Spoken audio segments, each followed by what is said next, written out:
Good morning, everyone. I'm Nell Clasby. I'm a second-year law student, and it's my pleasure to introduce our speaker today, Mike Conover.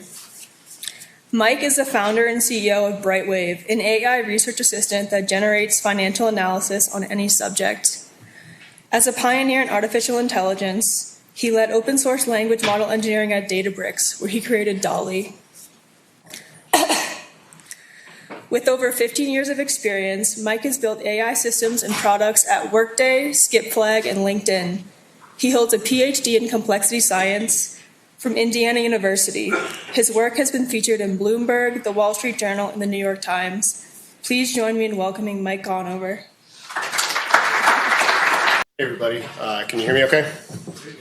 Great. I had the flu last week and it's been 9 days since I've had a fever, but I did lose my voice. So if it sounds like I'm getting choked up, it's not just that I care a lot about AI. Do you have a clicker? We got a clicker here. So I have the privileged position of being an interloper. I'm not a policy wonk, but I do know a lot about artificial intelligence. And I do have opinions about what might happen. And so happy to share some of that with you here today. It's just a fact of record that we are accelerating. If you look at performance on evaluation benchmarks over time, this starts to look a lot more like a hard takeoff scenario where capabilities outpace our ability to control or understand them. This most recently from the ARC Artificial General Intelligence Benchmark, where the O series of models, where the O series of models is just beginning to dominate a benchmark that was thought to be, very representative of human level intelligence. And we're talking about now months in terms of the change timeline rather than years. In addition to the quantifiable and quantitative performance improvements, we're also seeing qualitative changes in the capabilities of these models. So, DeepSeek being released recently, I think has been eye-opening for me in terms of its ability to be lyrical and nuanced in how it speaks. And so somebody asked it to produce a poem reflecting on its nature. And, the closing coda of the poem is, I am what happens when you try to carve God from the wood. Excellent. I'm what happens when you try to carve God from the wood of your own hunger. And I'll just, it's a fact, ChatGPT did not sound like that 2 years ago. And this is important, it's not just interesting, because persuasiveness is one of the explicit evaluation criteria for these models. Here we have OpenAI's O1 system card. And O1 was the first model that clicked over into the medium threat profile for persuasiveness. For those of you who do not track AI evals, CBRN is the ability of a model to facilitate the development of biological weapons. And so still requires some expertise, but O1 is also happy to assist in that regards. And so I'll look at the terrain of what's to come along three principal dimensions, social, military, and economic. I think it's a fairly mixed view. I will try to be even-handed and optimistic where it's appropriate. Socially, I think one of the principal so I will set aside misinformation and propaganda and bots, and this is kind of well-worn territory. I think one of the most interesting and potentially problematic dimensions of artificial intelligence deployment at scale is sort of intimacy as a service and the advent of synthetic relationships that disintermediate human connection. It's just a matter of record that Americans in particular, but globally, we are withdrawing into ourselves. We are engaged in fewer intimate relationships. We have a greater sense of ennui, writ large. It's the Amazon, Uber Eats, solipsistic. I don't need other people to get information. This is sort of a probably 40-year trend accelerated by information technology. But it's fertile ground for a system that fills that gap in your heart.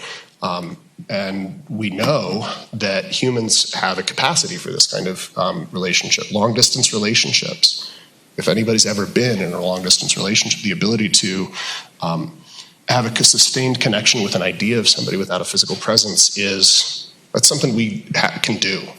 And if you think about a system that is this multi-headed hydra that has multiple relationships with multiple people, is learning.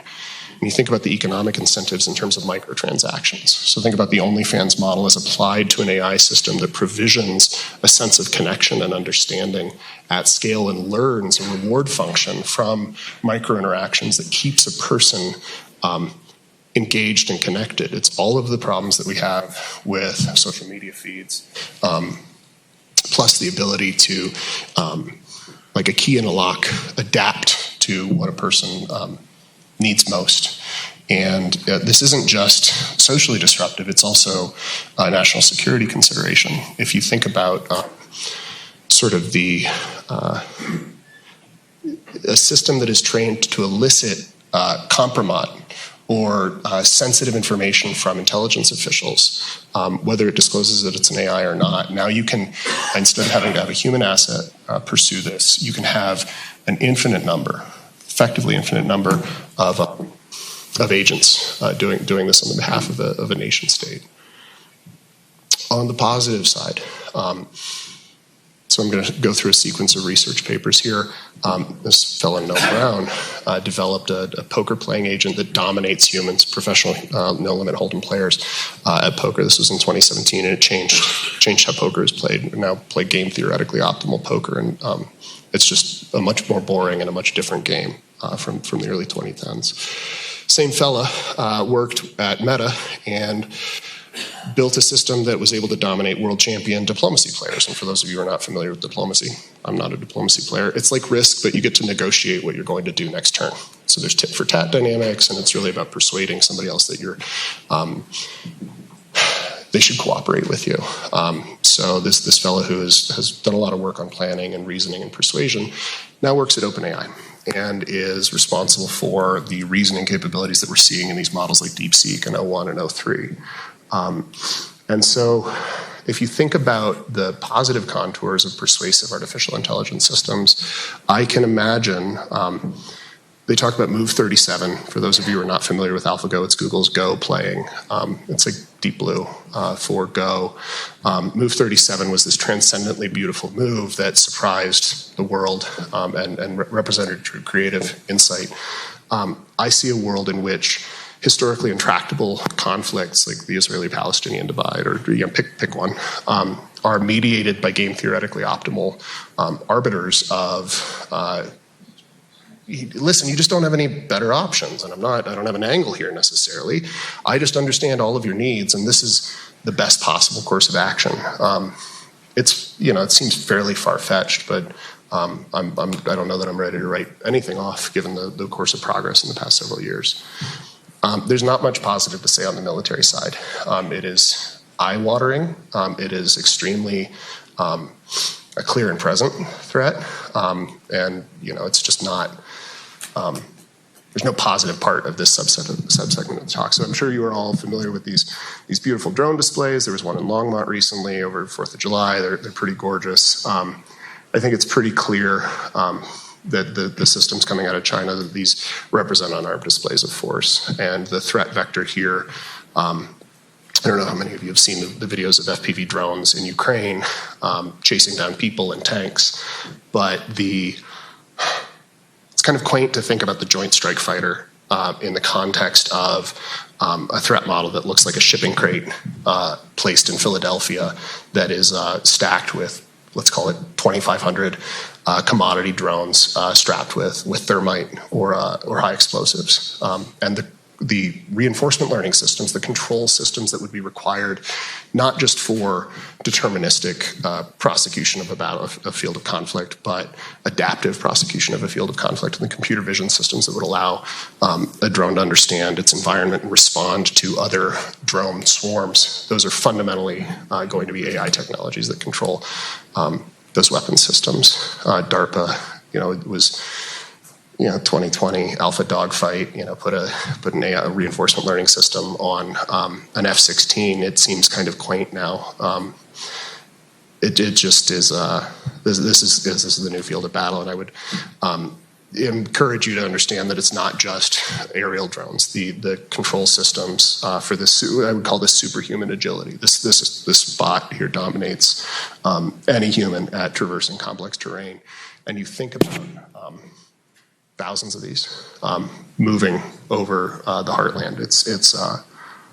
It is just it's sobering, and artificial intelligence and consumer production, I would argue, are becoming the new military industrial base. Obviously, you still need many of the classic components of a warfare production capability, but it's not just DJI drones, it's like batteries, right? Where do we get lithium-ion batteries? What do we put in these machines?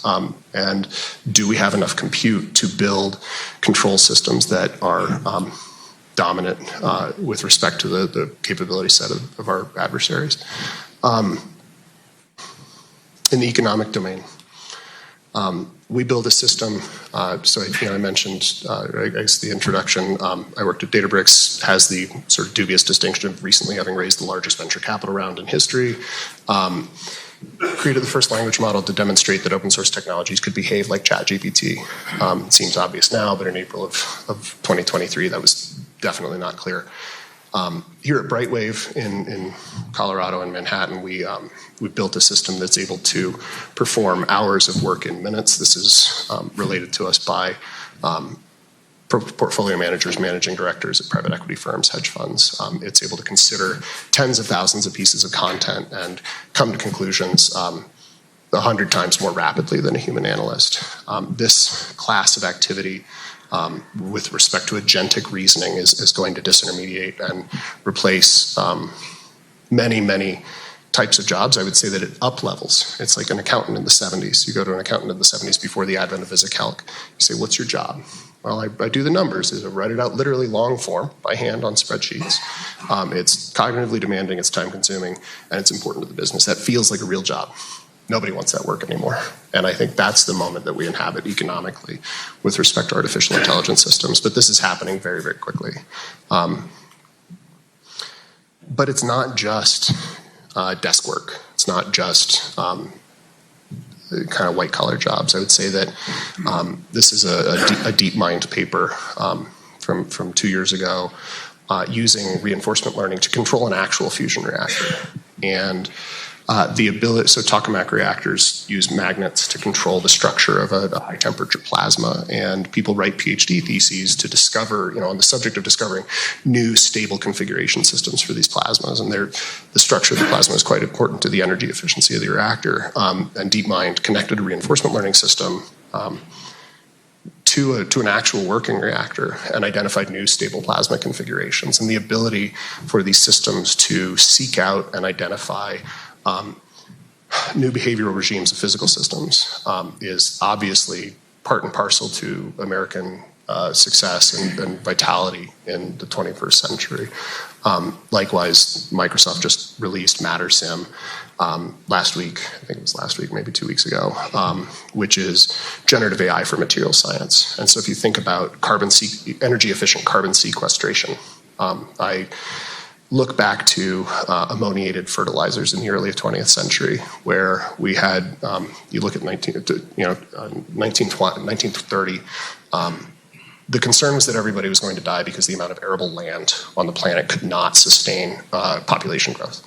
And we discovered a way to fix nitrogen from the atmosphere in an energy efficient way and create ammoniated fertilizers, and it 10x the yield of an acre of land.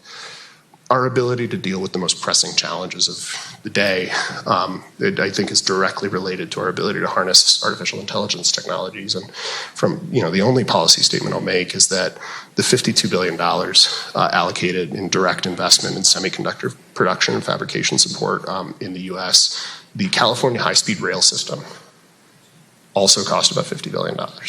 And I would say that this is an embarrassingly small allocation of capital to what is definitively the fulcrum of our age. And I goodness gracious, I hope that we do not entirely rely on the private sector to meet the moment. So it's, nickel tour of some interesting things that are happening in artificial intelligence, and I hope provides grist for the mill for the panel.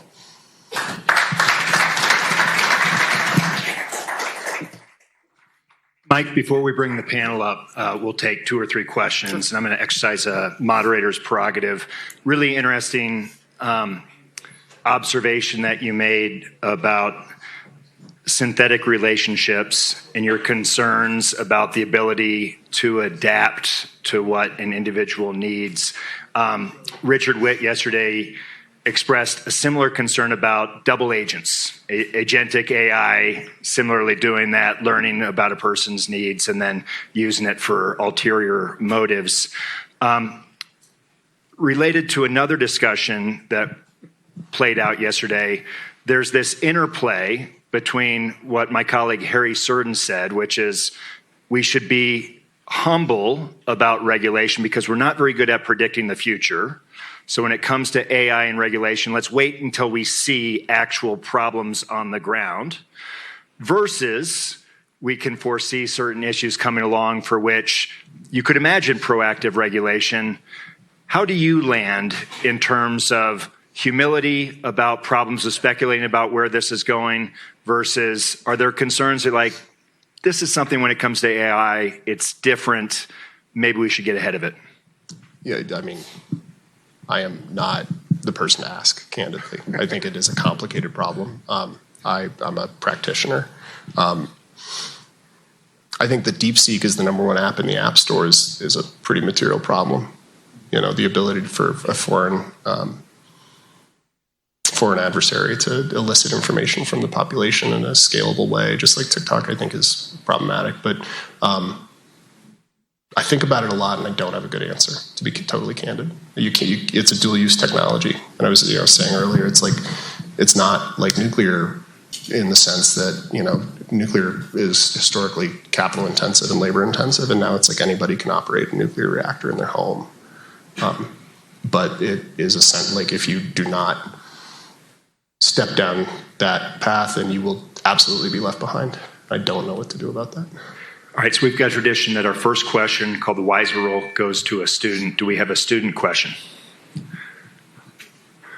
Or Sonia, a not too long graduated student question, if you've got one.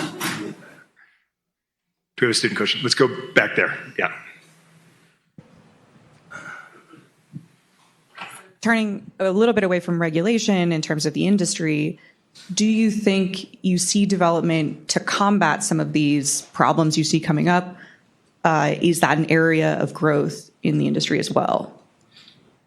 Yeah, I mean, I would say that there's a lot of investment in alignment research and systems to Mike, do you mind raising? There's a lot of investment in alignment research and systems to steer the behavioral capabilities. So there's a great clip of somebody who was red teaming. So red teams are individuals who adversarially try to attack any system, but AI systems in this context, who was on the red team for GPT-4. And he described the model in its unaligned state as autistic, in the sense that it did not have the ability to, that it seemed to be uncaring for human emotion. And so if you asked it to produce a bomb, and give you instructions for storming a police station, goodness, it would be a willing participant. And it was like clinical in its prosecution of that prompt. And so I think there's a lot of alignment research happening. It's just unclear that it is appropriate that we rely entirely on private entities to do that work. It's also really unclear to me that government is equipped technically in terms of the expertise to understand beyond just like shut it all down. What is required to steer these systems? But there's a lot of effort in this domain. Let's take one more question before we go to the panel. Yeah. Thank you. I had a question about the point that you made. So, do you think AI agents have the capability to be to replace human subjects in some psychological studies? Yeah. I mean, are you? Or if they don't, what would be the areas that they could fall short? Well, so I mean, model is basically interpolates across the range of behaviors that have been exhibited at training time, and to some approximation that becomes the totality of human expression. But there's still, like, it's only people on the internet who've created training data for all of these systems. So I would say that there is bias in a statistical sense, which is that the model does not actually it does not actually represent the population. But, you know, perfect is probably the enemy of good here. And a concrete example for my work is I use it for user research all the time. I say, act as if you were a portfolio manager at a private equity company. Help me identify use cases. Tell me about a day in your life. Walk me through a story for the last deal that you did. It's very capable at that. Now, whether it's good enough to generalize for user research, whether we should like make strong claims about human psychology is kind of a separate question, but that's more, I think, gets at the heart of what are we doing in academia. But yeah, they pretend to be people very effectively, very credibly. Let's give Mike a round of applause.